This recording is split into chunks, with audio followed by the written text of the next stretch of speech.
La place des images de ce soir est organisée en écho à l'exposition Mons Ferratus de Karim Kal, présentée à la Fondation depuis le 28 janvier dernier, que vous avez peut-être eu l'occasion de découvrir juste avant de commencer.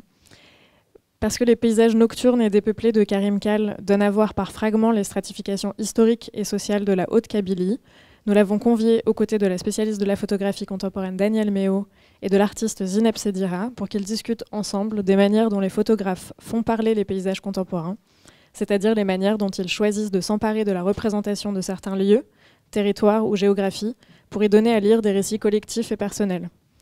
Si les paysages sont des registres d'histoire humaine parfois violentes, comment les artistes se faisant archéologues des paysages contemporains choisissent-ils de traduire ces mémoires en images ?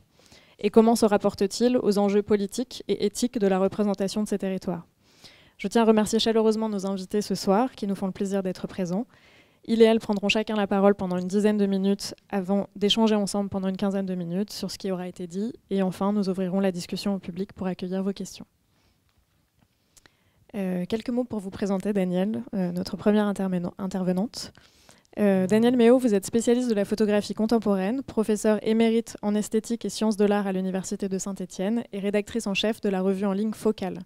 Vous vous intéressez particulièrement aux pratiques photographiques documentaires et avez publié un certain nombre d'ouvrages, dont notamment Quand la photographie pense la forêt, paru l'année dernière, Photographie contemporaine et anthropocène, paru en 2022, Enquête, nouvelle forme de la photographie documentaire, paru en 2019, que vous pourrez retrouver à la librairie à l'issue de la rencontre, et Géophotographie, une approche renouvelée du territoire en 2015. C'est de cette notion de géophotographie notamment dont vous allez nous parler ce soir, je crois. Je vous donne la parole. Donc, merci de m'accueillir ici ce soir. Et donc oui, je vais essayer de revenir sur la géophotographie, enfin ce que j'ai appelé géophotographie en 2015. Et donc, il me semblait important de dégager dans la photographie contemporaine, disons dans les 40, 50 dernières années, une vraie émergence d'une photographie appliquée au territoire. On peut dire que ça a commencé dès les années 75 avec une exposition phare à Rochester, aux États-Unis, qui s'appelait New Photographics, Photographs of Men and Altered Landscapes. Et puis, en France, il y a eu quelque chose que vous devez connaître, la commande de la Datar, dans les années 80. Et puis, se sont multipliés les observatoires photographiques du paysage, qui ont eu une influence quand même assez considérable pour ceux qui ont mené les observatoires, mais plus largement, parce que je crois que ça a contribué à formaliser un certain nombre de pratiques.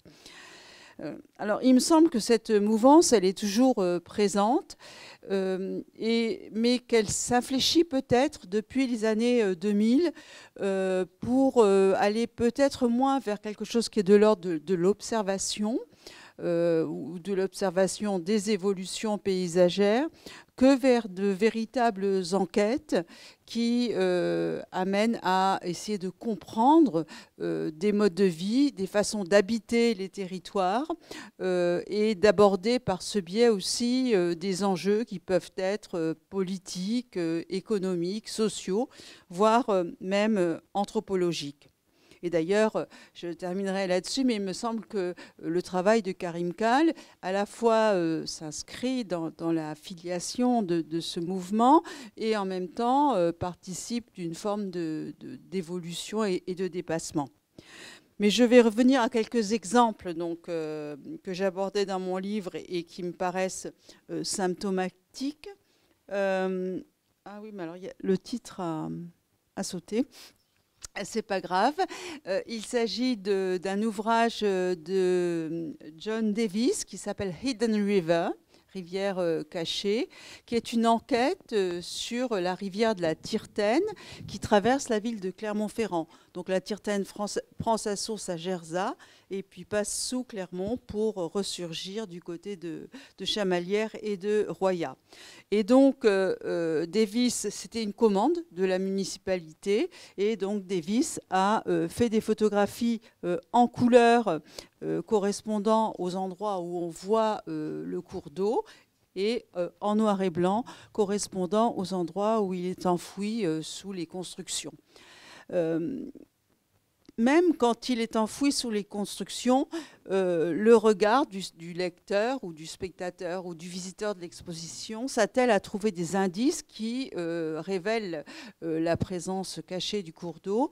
Ainsi, on voit par exemple sur la droite les fameuses pistes des usines Michelin que vous avez peut-être déjà vues, et usines Michelin qui se sont installées parce que effectivement la présence de l'eau a encouragé le développement de l'industrie.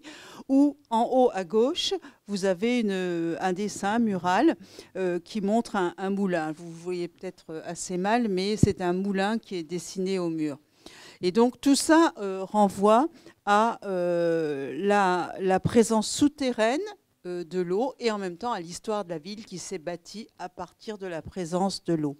Ici, c'est la couverture qui me paraît intéressante puisque il s'agit d'une couverture qui est gaufrée et le titre se trouve donc inscrit en creux. Hein, et ce creux du titre renvoie au creux de la rivière, à la profondeur qui est celle de l'eau sous la ville. Un ouvrage qui vient de sortir tout récemment, qui est le produit de 2 photographes et d'un architecte, Peter Ubitenov, et donc qui est un ouvrage sur une ceinture qui a été construite au XIXe siècle autour de la ville d'Anvers. Et donc, il y a là tout un dispositif protocolaire. Le travail de Davis était lui-même protocolaire, puisqu'on a dans le livre une carte avec les différents points de vue, et puis des cartes où on voit les angles de prise de vue qui sont utilisés.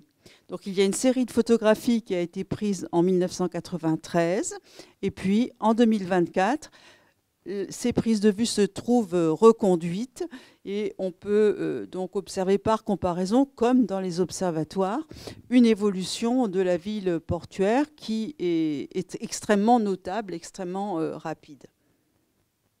Donc avec des ouvrages comme ceux-là, on a quelque chose qui se rapproche finalement, qui rapproche le champ de l'art et celui des sciences humaines et sociales, puisqu'ici on est très proche d'une recherche de type urbanistique ou architecturale. Un autre, ah oui, tous les titres ont disparu, c'est pas grave.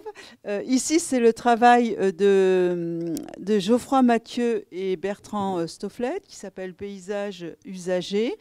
Et donc, ce sont des photographes qui ont emprunté le GR 2013 à la périphérie de Marseille et qui ont élu des points de vue et réaliser des images de ce type. Donc il s'agit d'observer la ville diffuse, hein, la ville qui s'étend en archipel autour de la métropole marseillaise. Et on voit sur les photographies cette ligne blanche que vous percevez peut-être qui correspond à leur marche, à l'espace où ils ont progressé. Et ce qu'il y a d'original dans ce projet, c'est qu'il y a eu différentes formes de présentation, des expositions, un coffret que vous voyez à gauche, qui est un coffret qui contient des cartes postales correspondant aux différents points de vue. Et sur la droite, vous avez la page d'accueil de leur site internet. Et donc, les points de vue étaient offerts à l'adoption. Et les internautes qui le souhaitaient pouvaient adopter un site pour eux-mêmes pratiquer la reconduction. Donc symboliquement, on avait une sorte d'ouverture de la réflexion sur le paysage, au débat public, à l'échange, et puis à une réflexion qui faisait intervenir les habitants. Enfin, dernier exemple, c'est Ignacio Acosta, Copper Geographies, un livre réalisé en 2018 où il a refait en fait l'itinéraire du cuivre de son lieu d'extraction, donc dans le désert d'Atacama au Chili. Donc là, on voit les carrières gigantesques. Ici, c'est une vue satellitaire de ces carrières. Et puis, il a refait le circuit pour arriver au Pays de Galles, où le cuivre était acheminé et où se trouvaient de gigantesques fonderies. Les sites maintenant ont été entièrement requalifiés.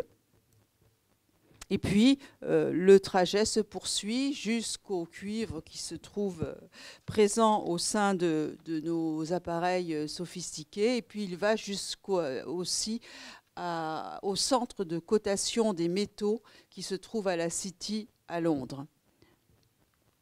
Ici, c'est une image qui représente une manifestation contre la pollution de l'eau qui est due à l'extraction du minerai de cuivre. Donc ici, c'est une géographie qui n'est plus une géographie morphologique ou observable à l'œil nu, puisqu'il s'agit davantage d'une géographie qui correspond à celle des échanges économiques tels qu'ils ont été développés à partir du colonialisme et de l'impérialisme. Donc j'en viens maintenant au travail de Karim Kall, dont il parlera lui-même tout à l'heure. Il me semble manifeste qu'il relève pour partie de ce courant géophotographique, parce que au fond, même si on pourrait privilégier un regard plus onirique ou quelque chose qui est plus mystérieux, en regardant bien ces images, on se rend compte qu'on apprend beaucoup de choses sur la Kabylie. On apprend des choses qui concernent les reliefs, les habitations, les bâtiments vernaculaires, la végétation. Et on apprend également des choses qui correspondent à une histoire. C'est Élisée Reclus qui écrit « L'histoire n'est que la géographie dans le temps, comme la géographie n'est que l'histoire dans l'espace ».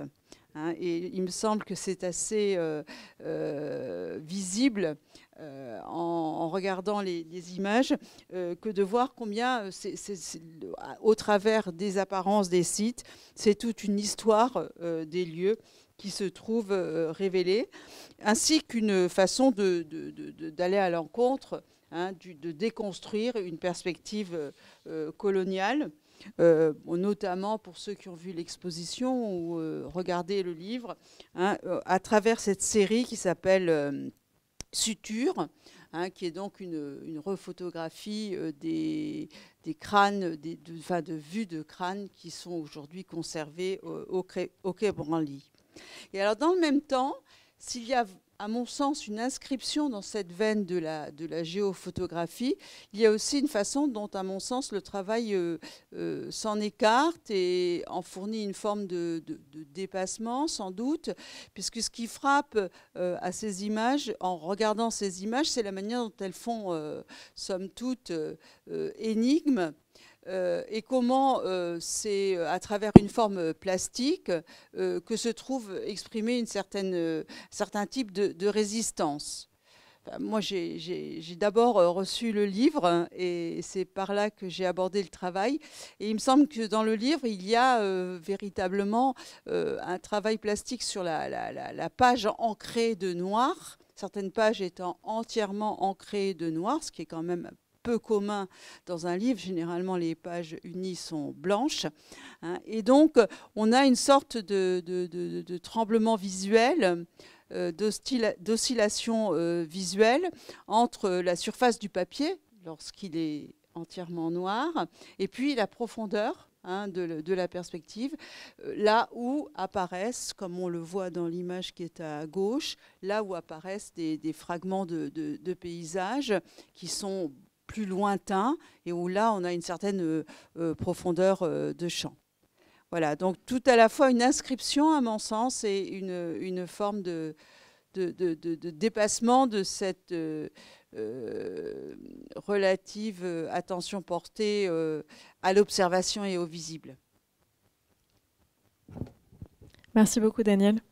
Je vais me tourner maintenant vers Zineb Sedira. Zineb Sedira, vous travaillez entre Paris, Alger et Londres. Vous avez d'abord puisé votre inspiration dans votre identité de femme et votre histoire personnelle, en mettant par exemple en scène plusieurs générations de membres de votre famille. Votre travail s'est développé par la suite autour de questionnements plus universels sur la circulation des personnes et des biens dans un monde globalisé, sur la mémoire et la transmission. Vous travaillez avec le portrait, le paysage, la langue, avec des documents d'archives, avec les médiums de l'installation, de la vidéo, de la photographie, et avez développé ainsi un vocabulaire polyphonique à la croisée de la fiction, du documentaire et d'approches plus lyriques ou poétiques. Vous avez notamment représenté la France à la Biennale de Venise en 2022 et votre travail a fait l'objet de nombreuses expositions individuelles et collectives dans le monde entier. Je vous laisse la parole.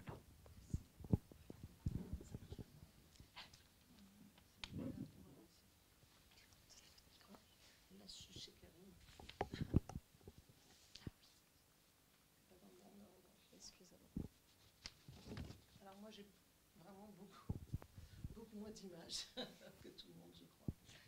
Alors c'était très dur pour moi de faire une sélection d'images. Connaissant un tout petit peu le travail de Karim, qui est quand même très différent du mien, même si dans le contenu on se rejoint parfois.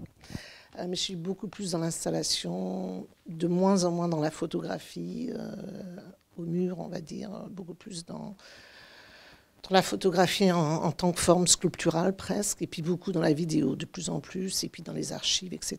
Donc j'ai essayé de regrouper 3 images ou 3 œuvres ici, qui représentent 3 images qui représentent 3 œuvres, qui parlent de la géopolitique, parce qu'en fait, moi, c'est là aussi où on se rejoint, je pense, c'est le côté paysage, géographie et politique. Évidemment, comme on l'a dit précédemment, mon travail a beaucoup et continue beaucoup de travailler autour de la colonisation franco-algérienne, mais pas que, puisque dans cette œuvre-là, notamment, c'est pour ça que j'ai voulu absolument la montrer ce soir, c'est une œuvre qui retrace un voyage de la British Airways. Donc là, on est vraiment dans l'impérialisme anglais, on va dire, parce que je vis en partie entre maintenant Londres et Paris. Donc j'ai voulu à un moment donné travailler sur la colonisation anglaise aussi. Et là, c'est un voyage de 1932 qui retrace un parcours de Londres au Pakistan, enfin l'Inde, c'était l'Inde encore à l'époque, et où moi, je m'habille années 30, et je voyage, et j'essaie de recréer exactement le même voyage de 1932 que la Imperial British Airways faisait à l'époque. Ça s'appelle British Airways maintenant, ça s'appelait Imperial British Airways avant. Et je suis habillée en années 30 et donc je saute d'un avion à l'autre, parce qu'à l'époque, tout était fait en avion, mais avec un seul vol. Aujourd'hui, on ne peut pas faire ça C'était fait en un seul vol, mais avec constamment des arrêts, puisque c'était des avions qui ne pouvaient pas voyager très longtemps dans l'air. Donc, devaient à chaque fois s'arrêter. Et s'arrêter, évidemment, dans tous les endroits qui étaient colonisés ou qui avaient une relation impériale avec l'Angleterre. Voilà. Et donc, alors, il y a eu Paris, donc je me suis arrêtée à Paris. Après, il y a eu Brindisi qui était fait en train. J'ai fait un Brindisi, après Athènes, etc., etc. Jusqu'à un moment donné où il y a eu des pays où je n'ai pas pu traverser, notamment la Palestine, parce qu'à l'époque, en 1932, la Palestine existait, mais n'existait plus. Quand moi j'ai fait mon voyage, qui était en 2018, enfin, ce bout de la Palestine, en tout cas, n'existait plus. Donc, il y a beaucoup de pays que j'ai pas pu. Il y a eu aussi la guerre. J'ai pas pu traverser l'Irak parce que, enfin, m'y arrêter à cause de la politique du moment. Et donc, pour moi, c'était intéressant qu'il y avait aussi tous ces pays que je ne pouvais plus, où je ne pouvais plus aller, alors qu'on pouvait les faire. Ils voyageaient en 32, tous en m'habillant en années 30, en ayant avec moi une assistante, on va dire, et en photographiant tout le parcours. Et je me suis arrêtée à Sharjah parce que pour des raisons aussi de visa, je n'ai pas pu aller au Pakistan, parce qu'à l'époque, l'Inde, c'était l'Inde et aujourd'hui, c'est le Pakistan. Enfin bref, donc une grande installation avec une grande vitrine, beaucoup de documents d'archives, des cartes, beaucoup de cartographie, mais aussi contre le mur, la timeline comme ça, et le voyage de Londres à Sharjah. Avec toutes les photos qui documentaient le voyage. Alors là, on est vraiment dans la photo documentaire, mais qui fait partie d'une grande installation, tout en sachant aussi qu'à l'époque, à Londres, l'aéroport qui partait de Londres, c'était pas Heathrow ou Gatwick, c'était le Croydon Airport, un petit aéroport très beau d'ailleurs, un Évin, tout ça, qui est devenu un musée aujourd'hui. Et quand je me suis arrêtée à Sharjah, l'aéroport de Sharjah est aussi devenu, de l'époque, était aussi devenu un musée. Donc j'étais aussi intéressée par cette histoire d'archives et de musées, de lieux qui pouvaient aussi accompagner ce genre de voyage, ce genre de documentation et d'histoire. Et tout au bout, d'ailleurs, la grande photo au bout, là, au mur, c'est justement l'aéroport de Sharjah qui est aujourd'hui un musée. Alors je vais passer très rapidement parce que j'ai pas de photos qui détaillent, qui vous montreraient les détails, mais il y avait aussi beaucoup d'achats d'objets vintage, je veux dire des valises, des choses que j'ai retrouvées des années 30, qui étaient liées au voyage, que j'ai achetées, qui étaient aussi dans les vitrines. Et quoi d'autre je vais m'arrêter là, je pense, pour cette œuvre-là. Une autre, un peu plus ancienne, 2016, qui s'appelle Les terres de mon père. Et comme le titre l'indique, c'est Les terres de mon père. Avant son décès, en 2016, j'ai décidé d'ailleurs, c'était pour une exposition Mucem qui s'appelait Made in Algeria. Je ne sais pas si vous l'avez vu. C'était une grande exposition qui parlait de la cartographie algérienne. Et la curateur Zahia Rahmani avait justement retrouvé beaucoup d'archives autour de l'Algérie avant la colonisation et comment la France avait répertorié et redessiné l'Algérie durant la colonisation. Et donc on avait des images avant et après. Donc c'était vraiment une exposition autour du territoire. Et moi j'ai décidé d'aller faire un travail autour du territoire des terres de mon père. Tout en sachant qu'il a beaucoup de terres en Algérie, qu'il a vécu en France pendant très longtemps, et même s'il était berger en tant qu'enfant et jusqu'à son adolescence, il avait un peu perdu cette relation à la terre qu'on a quand on grandit dans un endroit très rural. Donc je le fais ramener en Algérie, et là, lui et moi, on sillonne ces terres, et bizarrement, les terres sont très ouvertes. Vous voyez, elles sont très belles, c'est les hauts plateaux en Algérie. Et c'est pas très loin de la Kabylie d'ailleurs. Et bizarrement, il n'y a aucun mur qui délimite, rien qui délimite les terres, mais mon père sait exactement où ces terres commencent et se terminent. Et il me les montre comme ça, il me dit là, c'est à moi. Je lui dis, mais attends, comment tu sais, je ne vois pas. Et il commence à marcher, et ça devient très beau d'ailleurs, c'était pas du tout... pensé, organisé comme ça, mais je commence à le suivre, donc il commence à marcher sur ces lignes invisibles. Pour lui, pour moi, c'était des lignes invisibles, pour lui, c'était plutôt des lignes mémorielles, on va dire, parce qu'elles étaient de l'ordre de son souvenir, d'où les terres commençaient, se terminaient, et il marche pendant des heures sur ces lignes que moi je filme, et je les retrace en rouge sur la vidéo, on voit là... voilà. Et donc, une fois de plus, on ne peut pas parler des terres d'Algérie sans parler de la colonisation, parce que mon père vient d'une tribu, c'est une très grande tribu qui s'appelle la tribu des Hachem, qui avait eu justement, pendant l'attaque de Mokhtani en 1872, où il y avait eu beaucoup de terres qui avaient été prises par les tribus, par les Français aux tribus, et donc ma famille avait perdu beaucoup de leurs terres. Une partie des terres avait été récupérée. Donc on ne peut pas parler de la cartographie en Algérie ou du territoire en Algérie sans automatiquement parler de la colonisation, parce qu'aussi toutes les traces qu'on a, toutes les traces, tous les papiers qu'on a, les documents qu'on a du cadastre viennent du cadastre français. Et heureusement qu'il y avait ce cadastre français aussi quelque part, parce que du coup, on les a dessinés, on les a répertoriés, etc. Et d'ailleurs, mon père, en allant chez lui, donc... dans les hauts plateaux, j'ai retrouvé des dossiers de papier de cadastre qui dataient de 1872, etc. Donc j'ai pu faire tout un travail. Cette vidéo comprend, alors évidemment, le voyage de mon père sur ces terres, avec cette ligne rouge qui le suit, mais aussi toute une partie d'archives documentées avec un petit écran à côté où là, mon père, il est dans sa vieille maison qui est complètement délabrée, en ruine aujourd'hui, et où il parle justement de comment on construisait les maisons, comment on construisait les terres, donc voilà. Donc très personnel, comme d'habitude, mon travail. Et puis avec peut-être cet élément de performance, un peu comme la pièce d'avant, où moi je suis aussi là, dans la vidéo, à suivre mon père, à parler à mon père, et à découvrir cette histoire.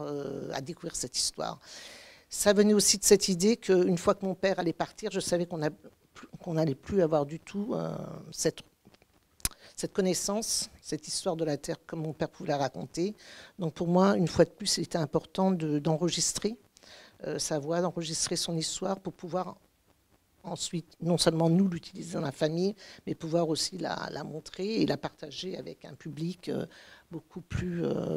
Alors pour moi, c'est toujours important que les œuvres soient plus universelles. Je pense que cette question de la terre et de l'héritage, elle nous concerne tous et toutes. Donc pour moi, c'était aussi important d'ouvrir vers cette question d'héritage, en fait, et que se passe-t-il quand quelqu'un part et qu'on n'est pas là pour connaître l'histoire de la terre, voilà, tout simplement. Et la troisième œuvre, je l'ai choisie aussi parce que c'est autour de la mer, de la Méditerranée, et entre cet espace qui est entre Alger et Marseille. C'est un voyage que j'ai fait en 2008, où j'ai pris le bateau d'Alger, je suis allée à Marseille, je me suis arrêtée quelques jours à Marseille, et j'ai repris le bateau pour Alger.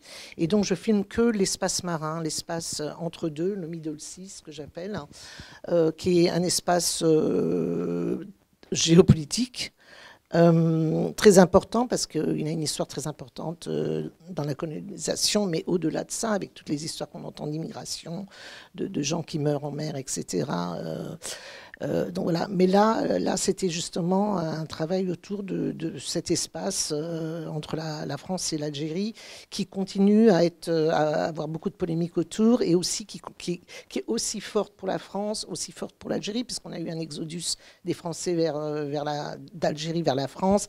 On a aussi tous ces immigrés qui sont partis d'Algérie vers la France, qui reviennent, tous ces Français qui reviennent beaucoup en Algérie aujourd'hui pour découvrir leurs racines, etc., etc.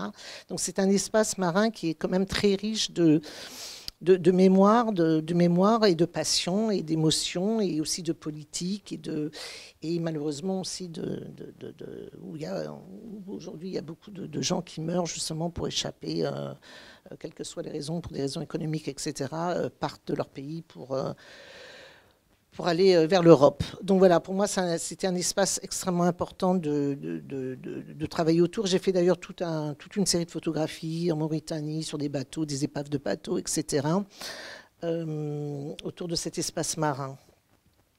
Voilà, je ne sais pas si j'ai fait mes 10 minutes ou non. Mais je pourrais dire tellement de choses, parce que c'est des vidéos, donc dans une vidéo, il y a toujours plusieurs couches d'interprétation et de choses qu'on aimerait partager avec un public. Mais c'est un peu différent quand c'est une photographie, je suppose. Voilà. Mais là, c'est des vidéos qui durent 20 minutes. Et voilà, mais je serais contente d'en parler, de développer après entre nous. Voilà, je vous remercie. Merci beaucoup Zineb. Merci. Enfin, je vais donner la parole à Karim Kal. Karim Kal, vous avez été formé à l'École des Beaux-Arts de Grenoble et à l'École de photographie de Vevey en Suisse. Vous êtes d'abord intéressé au genre du portrait avant de photographier des espaces publics dépeuplés, souvent de relégation. Les histoires humaines, politiques, coloniales, sociales ou économiques sont cependant au cœur de votre travail. Celui-ci a été récompensé en 2023 par le prix HCB, qui donne lieu à l'exposition présentée ici actuellement, et à un ouvrage publié chez EXB. Votre travail a été montré précédemment à l'Icon Gallery en Angleterre, à la Galerie à Noisy-le-Sec, aux Magasins Généraux à Pantin, à la Biennale d'Art Contemporain de Lyon et au Musée d'Art Moderne d'Alger. Vos œuvres ont intégré les collections du Fonds national d'art contemporain, du Musée d'art moderne et contemporain de Saint-Étienne Métropole, du FRAC Auvergne et du Musée national de l'histoire de l'immigration. Je te donne. Merci. Merci Zineb et merci Daniel pour ces premiers mots. Sur cette question de la mer, je te rejoins tout à fait dans une expérience un peu plus personnelle. C'est un des premiers voyages que j'ai fait à Alger après 91, 92, c'était en 96. J'étais étudiant aux Beaux-Arts et j'ai passé quelques semaines à Alger, à Bab el Oued, en famille. Et c'était la période des années 90, qui était une période très, très spéciale en Algérie. Et on a fait le voyage en bateau et je suis revenu en bateau. Et ce temps, je ne me souviens plus, c'est un peu plus d'une douzaine d'heures. C'est une nuit entière. Et voilà, c'est très singulier. C'est une expérience qui est très singulière. On n'est plus habitué à cette temporalité, cet interstice. Quand on passe 20 heures en avion avec des correspondances, c'est très contraignant. Et puis finalement, c'est pas très agréable. Là, on a un vrai temps introspectif qui est assez saisissant. Et voilà, la Méditerranée, ce bleu sur du bleu, la possibilité d'aller sur le pont, tous les gens qui ont leur histoire très particulière, souvent très intense dans cette transition entre leur pays et leur pays.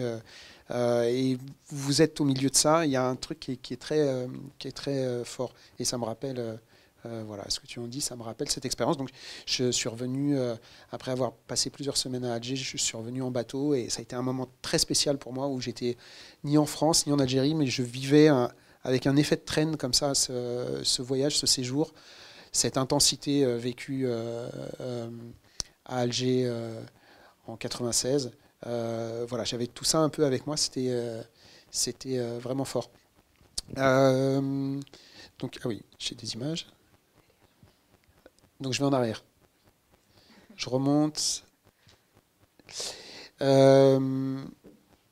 Donc l'occasion de cette rencontre, c'est aussi dans le cadre de mon expo. Ce projet que j'ai mené en Kabylie, dans une région qui est de la moyenne montagne, à mi-chemin entre le massif du Djurdjura, qui est un massif montagneux important, et les plaines en contrebas de ce massif. Entre les deux, il y a un réseau de collines assez escarpées et très densément peuplées, qu'on appelle la Haute-Kabylie. Et un territoire dont j'avais entendu parler, donc j'ai un ancrage familial, mon grand-père qui venait d'un de ces villages, mais j'avais assez peu eu l'occasion d'aller sur place. Et puis assez vite sont arrivées les années 90, donc j'avais 14 ans au moment de la suspension du processus électoral. Et à partir de là, ça a été difficile d'accès. C'était des régions qui étaient peu sûres et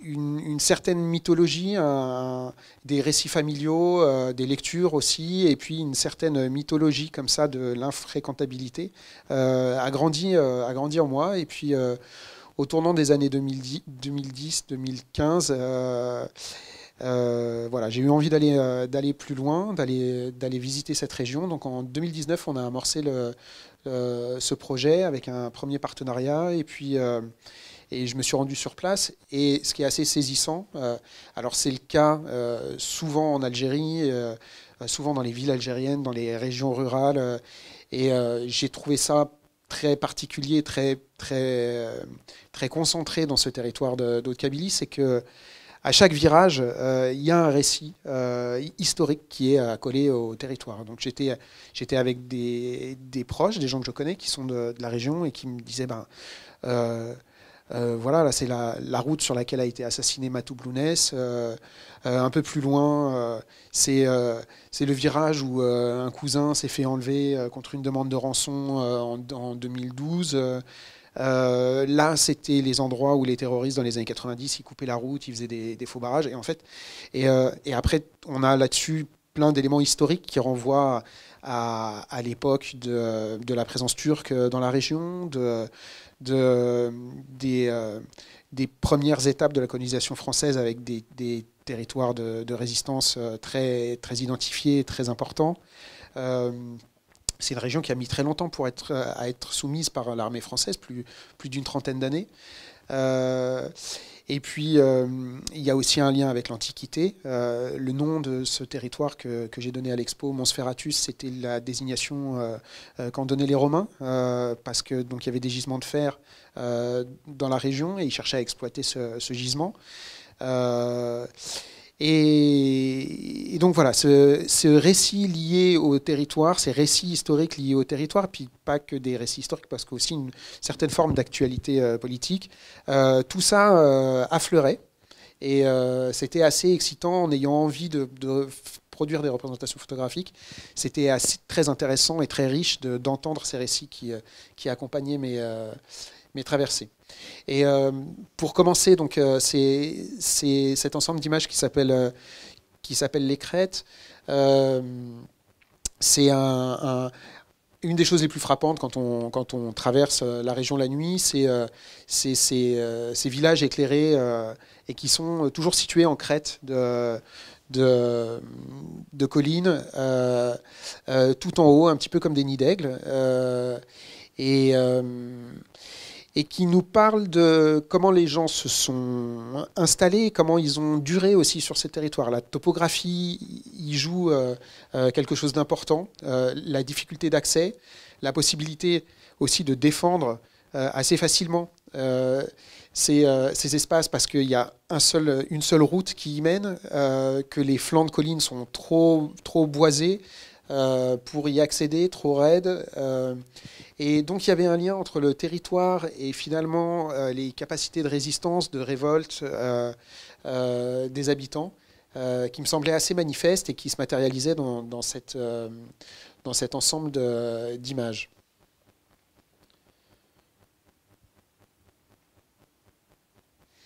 Alors l'ensemble du projet a été réalisé la nuit. Voilà, je photographie principalement la nuit depuis plusieurs années, que ce soit en Algérie ou en France. C'est pas dans une dynamique, une mécanique, une démarche symbolique. Ça me permet, d'un point de vue technique, de pouvoir doser les éléments que je vais rendre visibles dans l'image et ceux que je vais faire disparaître, avoir une espèce de possibilité d'abstraire comme ça une quantité d'informations. Et puis, c'est aussi éprouver des espaces. Je parlais d'infréquentabilité, de réputation d'infréquentabilité. Et c'est aussi, en tant que citoyen, mettre à l'épreuve en fait, ces mythes de dangerosité qui vont être liés à des territoires, des espaces ou parfois des institutions. Là, on est à Beni Yeni, qui est le village où a grandi, où a habité très longtemps Mouloud Mamri, qui est un grand écrivain algérien de cette mouvance qu'on a qualifiée de romancier ethnologue, qui a un courant littéraire absolument magnifique et qui a été très largement animé par des auteurs qui viennent de cette partie de l'Algérie, la Haute-Kabylie.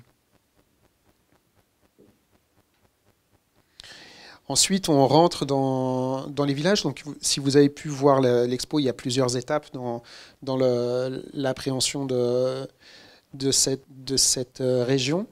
Et on rentre dans les villages. Alors, on est confronté à des caractéristiques naturelles. Là, on voit cette terre qui est un petit peu ocre, qui renvoie probablement à la présence de ce minerai de fer dans le sol, qui nous donne une espèce de couleur et finalement de caractéristiques naturelles. Et puis dans la photographie de gauche, on est dans une ruelle comme ça, qui est une ruelle en pente, assez étroite d'un village. Et puis régulièrement, on est confronté à des traces du passé. Ici, on a un portrait émaillé qui est en façade d'un combattant du FLN qui a été fusillé à cet endroit-là pendant la guerre d'indépendance.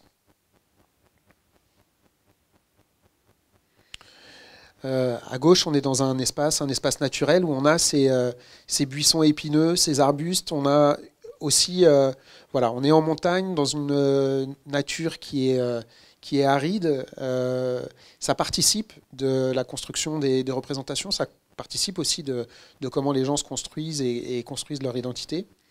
Et puis à droite, on est à Fort National, à Larba.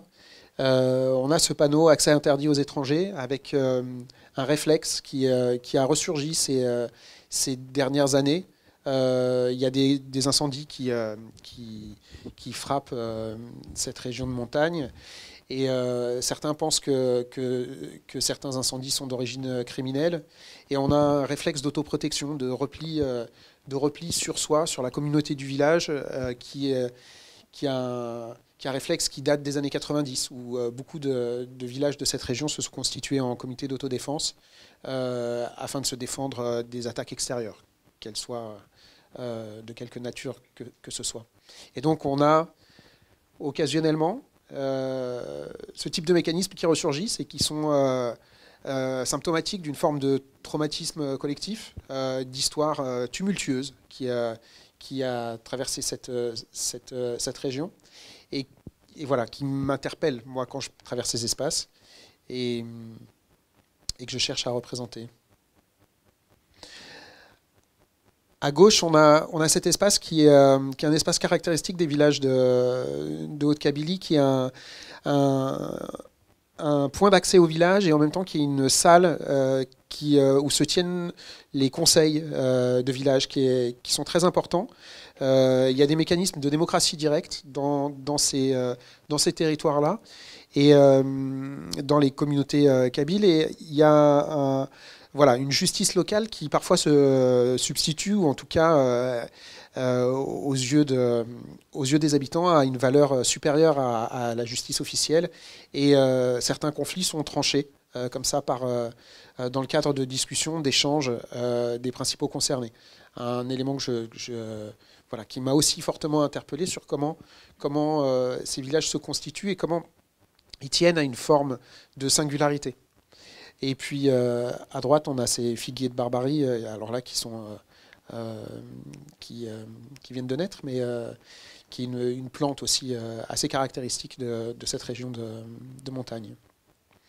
Alors je travaille, et c'est quelque chose que j'ai engagé depuis maintenant un certain nombre d'années. J'ai un désir de représentation par rapport à des territoires qui me semblent sous-représentés ou représentés avec des biais qui ne me conviennent pas. Et du coup, je me confronte à ces territoires-là en mettant en œuvre des choses qui sont importantes à mon échelle, et puis en même temps avec un mécanisme de renoncement dans le cadre de la réalisation de ces projets, un renoncement formel, une forme de passage sous silence, une forme d'abstraction. Voilà, je parle d'abstraire un petit peu les représentations, de ne pas rentrer dans un rapport trop discursif, de montrer des éléments, des indices, mais dans des compositions qui vont être très largement noires.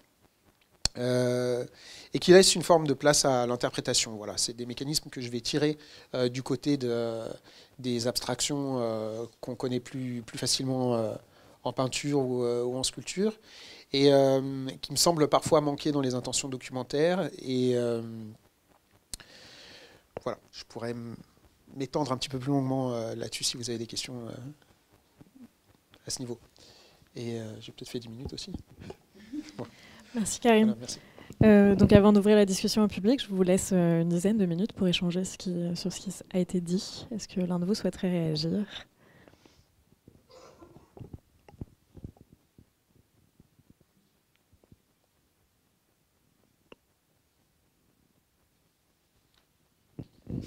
Ouais.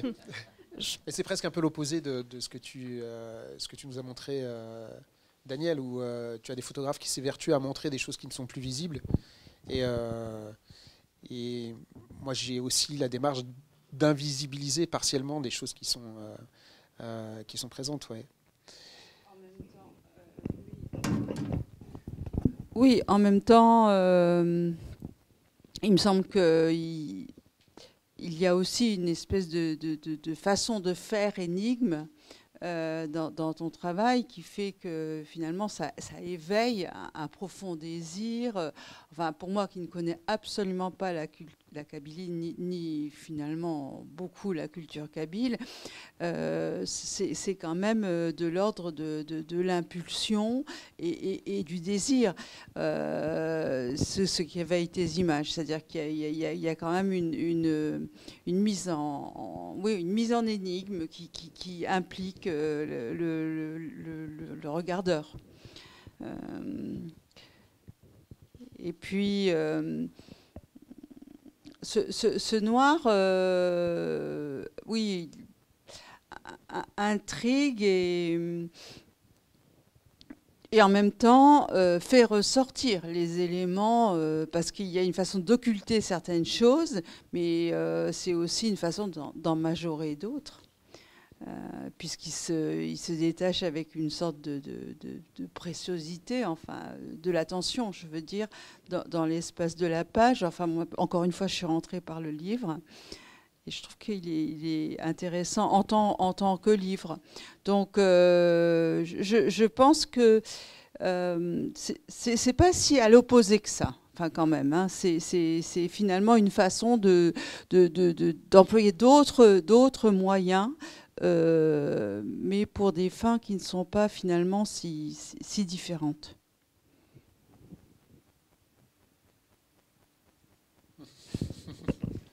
Oui. Moi, je pensais, quand tu parlais justement d'occulter une partie de l'image et de faire ressortir d'autres choses, on parle de visibilité, invisibilité. Je pensais justement à mon travail autour de, pareil, d'essayer de donner une visibilité à des choses qui sont ou négligées ou qui ont disparu avec le temps.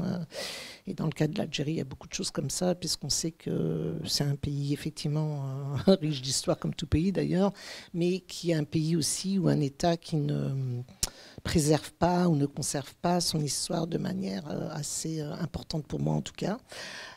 Et du coup, je pense, toi comme moi, quand on va en Algérie, on voit des choses, on entend des choses qui nous semblent incroyables pour des raisons diverses. Et on a envie de les partager avec les autres.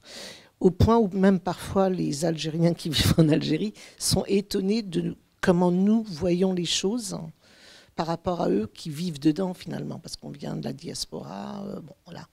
On arrive avec un regard différent, un regard peut-être beaucoup moins blasé qu'eux, parce que finalement, moi je me rappelle quand j'avais fait une série sur la maison hantée, la fameuse maison hantée du bord de mer d'Alger. Les Algérois, depuis 50 ans passés dans cette maison, ils la trouvaient moche, elle était en ruine. Et moi, je lui ai trouvé beaucoup de poésie, beaucoup de beauté par son emplacement, par son architecture, par son histoire, qui était évidemment la guerre d'Algérie, etc. Et que je l'avais photographiée en état, et que les Algériens étaient très étonnés que je puisse m'intéresser à... Donc, je sais pas, je vois qu'il y a un rapport, une analogie entre ton travail et moi qui est de l'ordre d'essayer de ressortir ce qui est oublié.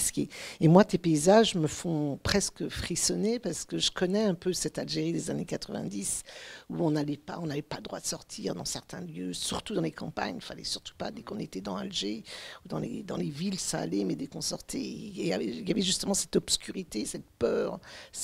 Alors, tu n'as pas expliqué ce que c'était les années 90 en Algérie, hein, peut-être vous savez déjà, mais bon, c'était une période, une guerre civile qui a été horrible, hein, où il y a eu beaucoup de gens qui ont perdu leur vie, et des civils comme des politiciens, des intellectuels, etc.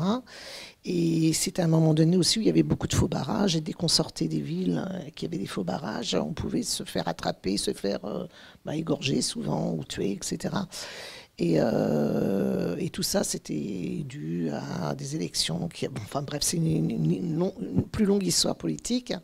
Mais c'était un moment où l'Algérie, où les Algériens avaient très peur de sortir justement dans les rues, dans la campagne notamment. Et donc moi, quand je vois tes images, effectivement, je me rappelle de ces moments où on nous disait non, si vous prenez une voiture en sortant... ça peut être super dangereux, quoi. Donc on avait vraiment peur. Et d'ailleurs, c'est resté dans l'Algérie d'aujourd'hui, dans même Alger d'aujourd'hui, on ne sort pas tellement le soir. Parce qu'on on est encore imprégné de cette peur. Et donc les rues d'Alger, Alger est quand même la capitale, hein, les rues d'Alger après 8 heures, elles sont complètement vidées. Parce que les gens sont restés encore avec cette peur, même s'il ne se passe plus rien, qu'il n'y a plus du tout de tuerie et tout ça depuis au moins une bonne quinzaine d'années, si ce n'est pas une vingtaine d'années. Les gens ont pris cette habitude-là et toi, tu défies ça, tu y vas et tu confrontes, tu joues avec cette obscurité, tu joues avec cette peur finalement.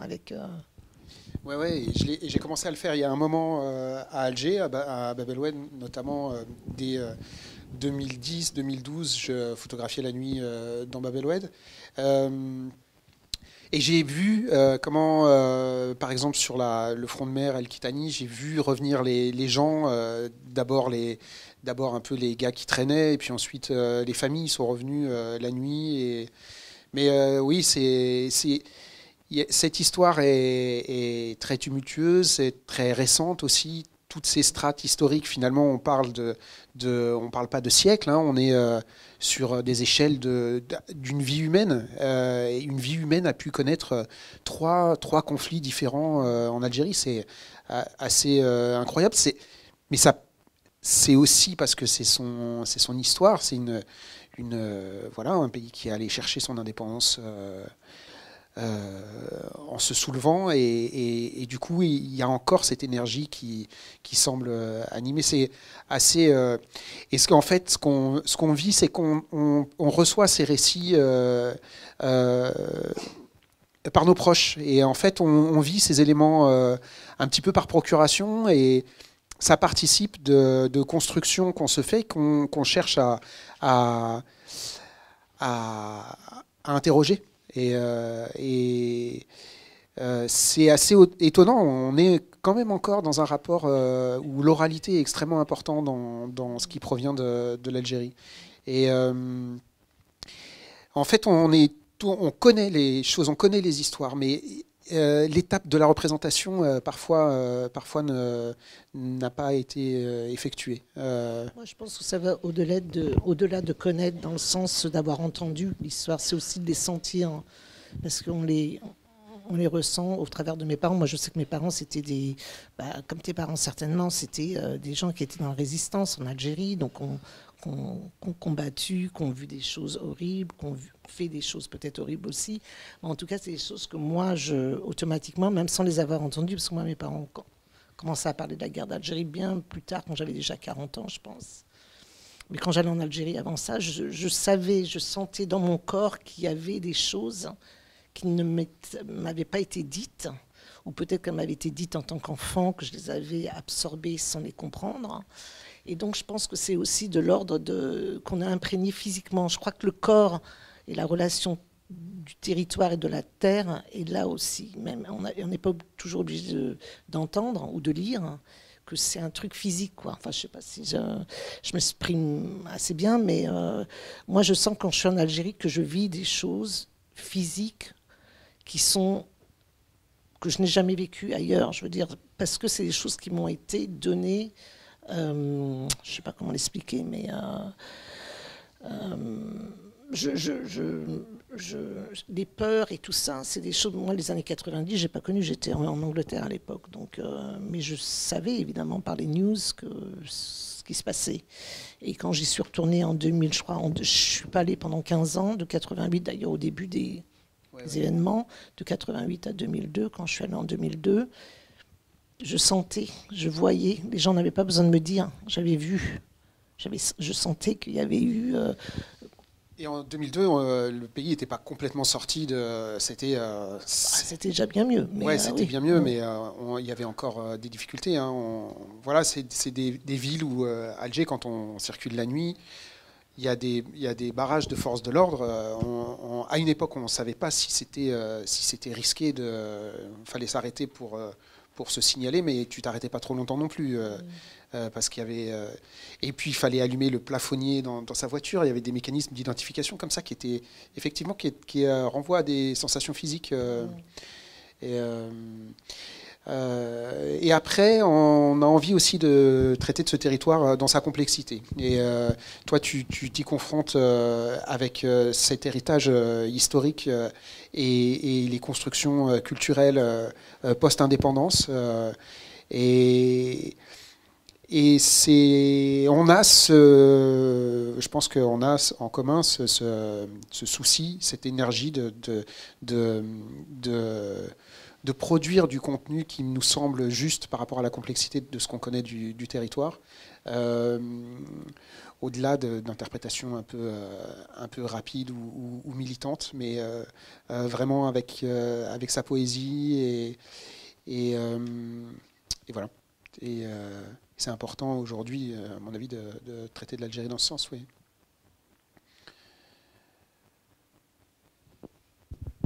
Alors pour celui qui n'a pas ce vécu, oui, hein, et qui découvre ton travail ou votre travail, bon, c'est vrai que la question se pose de quand même, comment le faire passer, quoi. Enfin, c'est-à-dire que y a aussi ceux qui, moi je ne connais absolument pas, je suis jamais allée en Algérie, bon, et donc ce qui frappe dans ton livre, par exemple, c'est l'absence de carte. C'est-à-dire que c'est vrai que moi, quand j'ai feuilleté ton livre, j'ai cherché une carte pour situer, voilà. Et c'est vrai que ça me paraît vraiment intéressant qu'il n'y en ait pas. précisément, hein, puisque on rentre à hauteur d'homme. Et finalement, ce qui peut paraître tenir lieu de carte, c'est ces panneaux, c'est-à-dire qu'on arrive, on rentre dans quelque chose qui est doué de profondeur et qui n'est pas aperçu depuis un point de vue zénital, quoi. Et lorsqu'on a parlé au téléphone, tu m'as dit ça, tu m'as dit finalement la carte dans le livre, c'est les photographies de crâne. Parce que là, effectivement, on a une vue zénitale. Alors, est-ce que tu pourrais revenir là-dessus?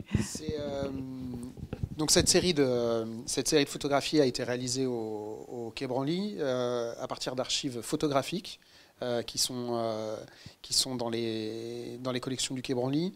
Ce sont des photographies qui sont issues d'un récollement qui a été effectué dans la deuxième partie du 19e siècle à partir de crânes qui étaient des crânes prélevés sur des Kabyles en 1840-1850.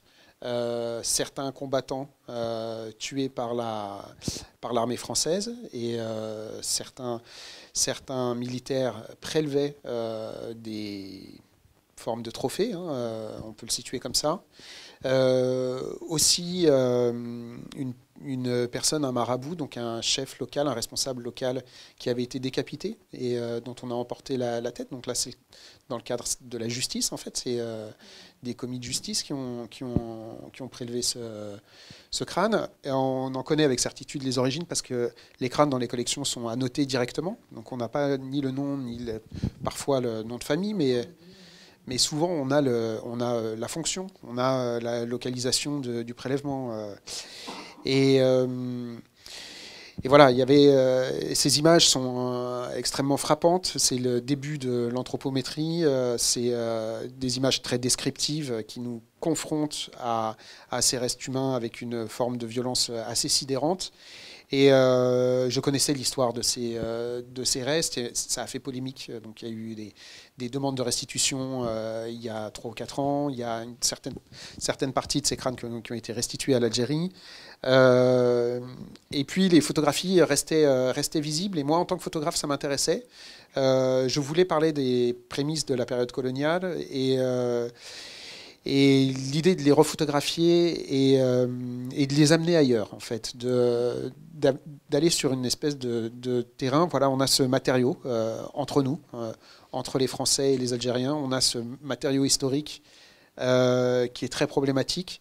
Et en tant que photographe, j'ai tenté de l'amener vers quelque chose d'autre. Et donc j'en change la signification, en fait, par un travail de recadrage, de distance, de changement d'échelle.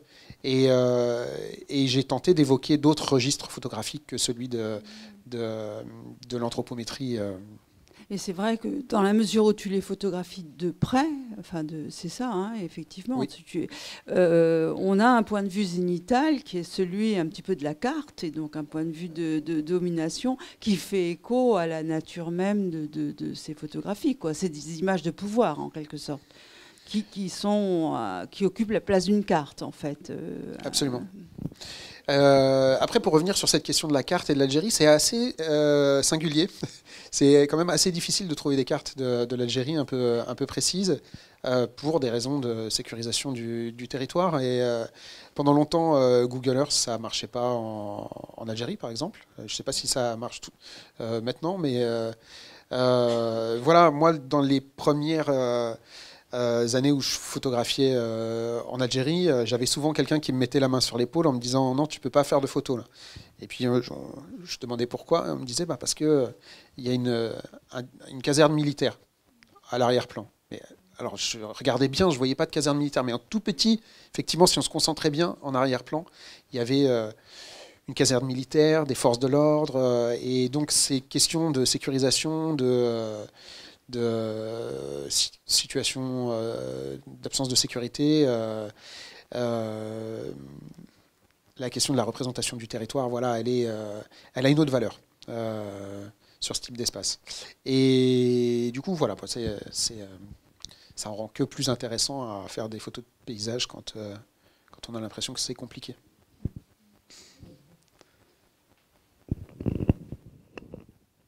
peut peut-être ouvrir la discussion au public s'il y a des questions dans l'audience.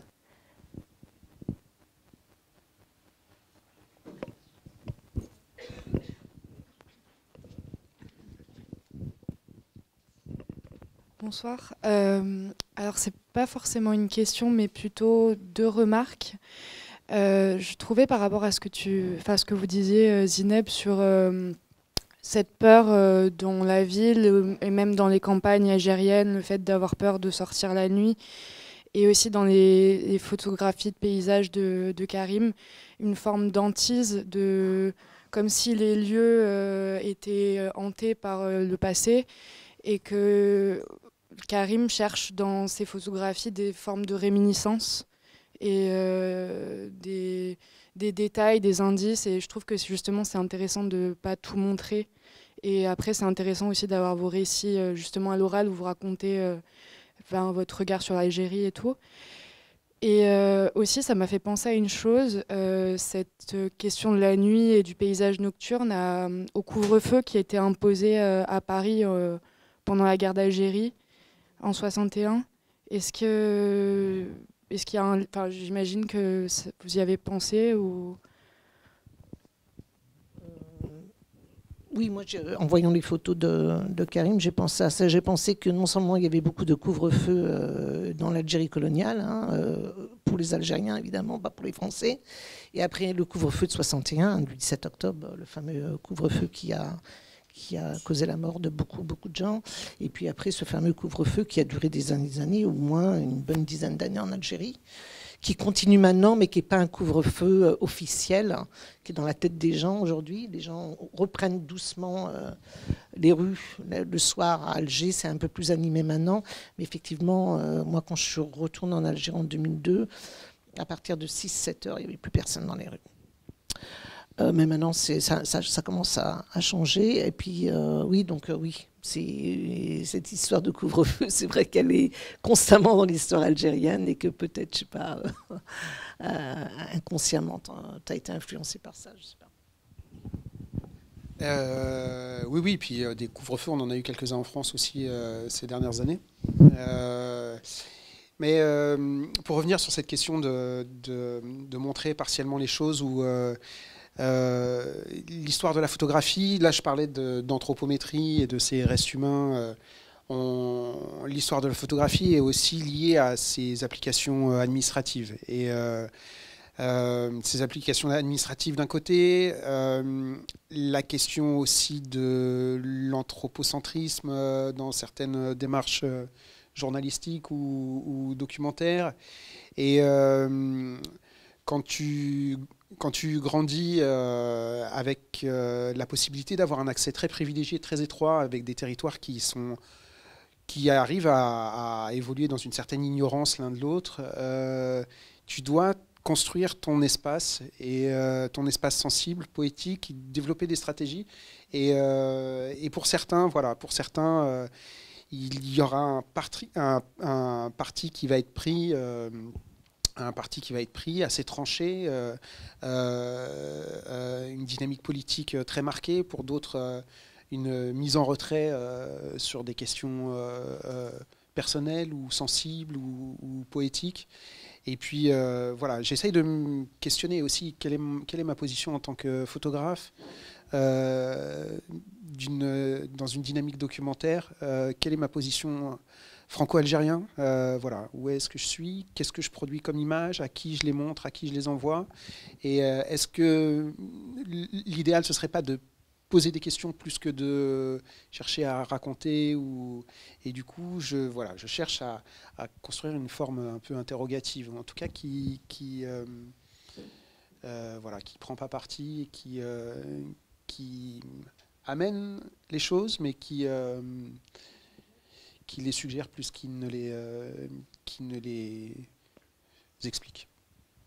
Voilà, c'est un petit peu ça. Et ce qui est intéressant avec la scène algérienne, franco-algérienne, dans l'art contemporain, qui est extrêmement vigoureuse, extrêmement intéressante, c'est qu'on se rend compte que chaque artiste a trouvé sa résolution à cette question et qu'elle est à chaque fois singulière, quoi.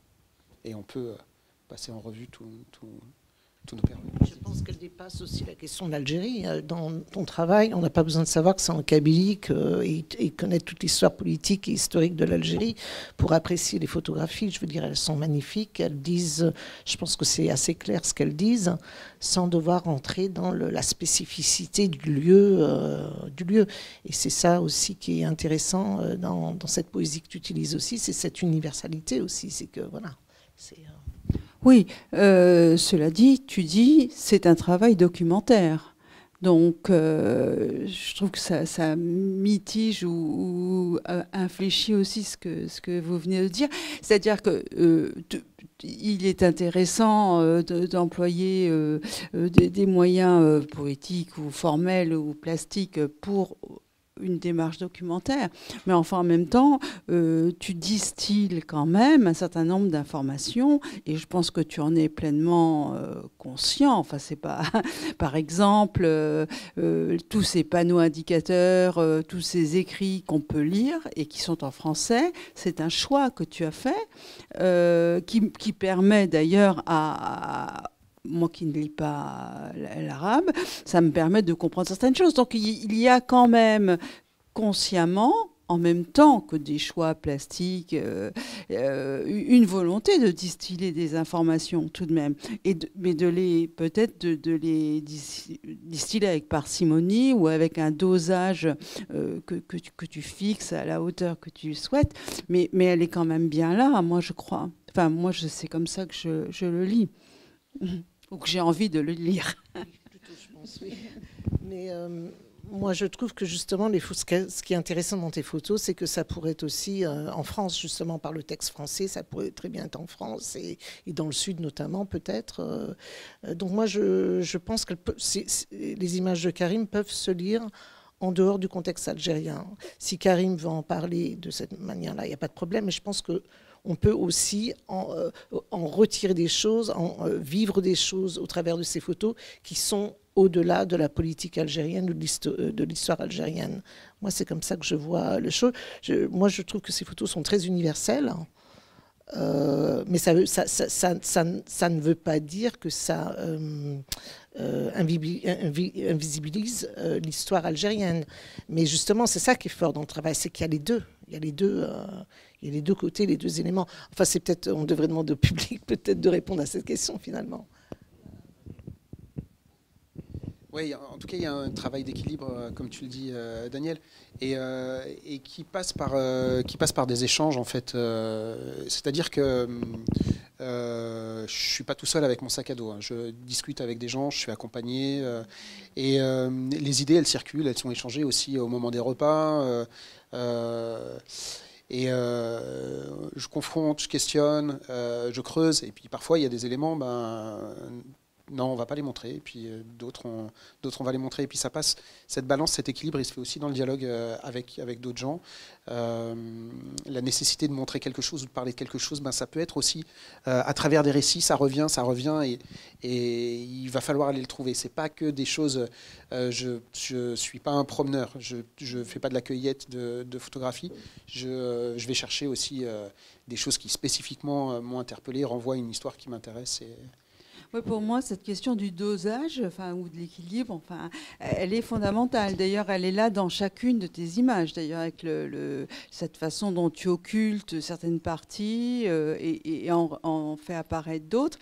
Et chaque image pouvant apparaître un peu comme un microcosme d'un identique dosage qui est à l'échelle globale de ton travail. Et la question, c'est justement où est-ce qu'on met exactement le curseur. Et moi, je trouve que c'est une réussite, oui. Il ne faut pas oublier aussi qu'on voit ces photos dans le contexte français. Enfin, en France, on voit les photos, mais j'espère que tu vas montrer ces photos dans le monde entier. Donc, le rapport à la photographie, à l'histoire même algérienne ou franco-algérienne changera encore et donnera une autre dimension aux photographies. Moi, c'est comme ça que je vois. On est des artistes et heureusement, on est des artistes qui n'exposent pas qu'en France, ni en Algérie d'ailleurs, et du coup ça ouvre des possibilités d'interprétation et de lecture de l'image infinies finalement. Et c'est ça moi qui m'intéresse dans ton travail, c'est que j'arrive à voir que tes images peuvent être aussi fortes dans un autre contexte que l'Algérie, la France. Et c'est là où je dis qu'il y a une universalité qui est là, qui est présente et qui est importante pour moi. Ouais, espérons que je puisse éprouver ça au Japon ou un peu partout. Ouais, je serais curieux de voir ça. Après, moi, j'ai un attachement très fort à la France et à l'Algérie. Donc, on peut pas non plus. Je peux pas économiser ça. C'est sûr que j'ai envie de passer des choses d'un côté comme de l'autre. Et voilà. Oui. Je voudrais rebondir sur l'idée du voyage et du paysage. Ce sont deux notions qui sont très proches et quasiment la même chose. C'est-à-dire qu'une image d'un paysage est un potentiel voyage, car l'image du paysage lie le proche et le lointain, et tout ce qui est même intermédiaire entre les deux. Et donc ce que je vois dans vos images, ce sont des paysages, mais ce sont des paysages dont une partie du voyage est inconnue ou incertain.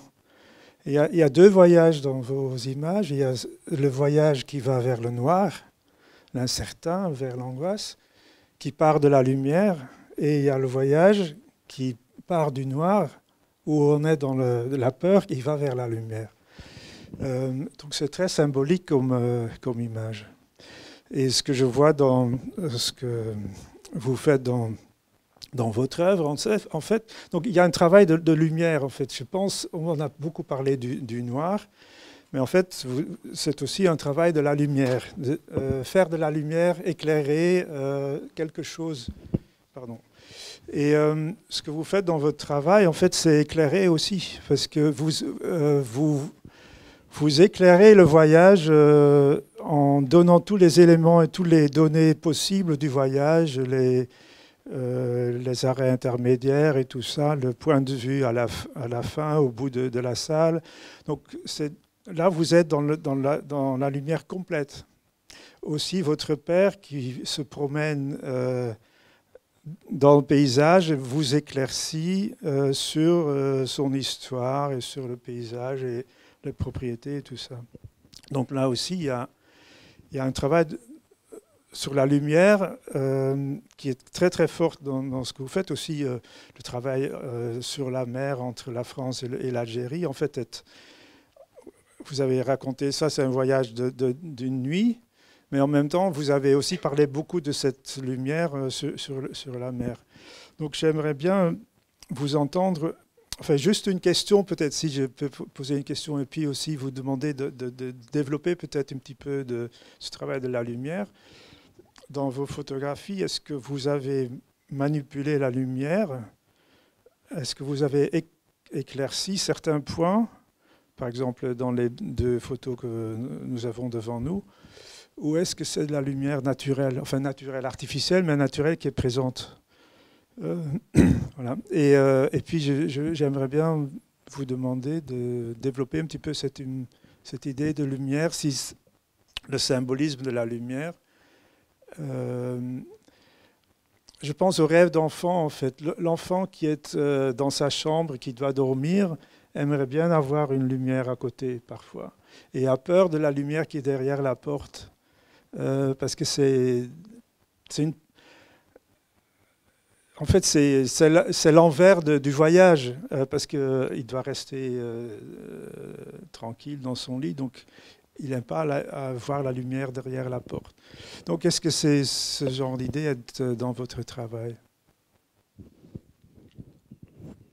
Alors, comment je fais les images? Je travaille avec un flash, effectivement, qui est un flash assez puissant,